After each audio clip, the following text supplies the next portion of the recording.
In front of me is Honor Magic 6 Lite, and today I would like to show you how you can connect it using Bluetooth.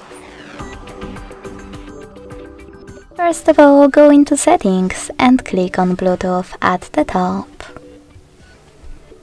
Now click on gray switcher next to Bluetooth feature to activate it. And wait for available devices to show up. When they do, click on the one that you wish to connect to and wait for the pop-up. Now select Pair and wait for the second device to accept your connection request.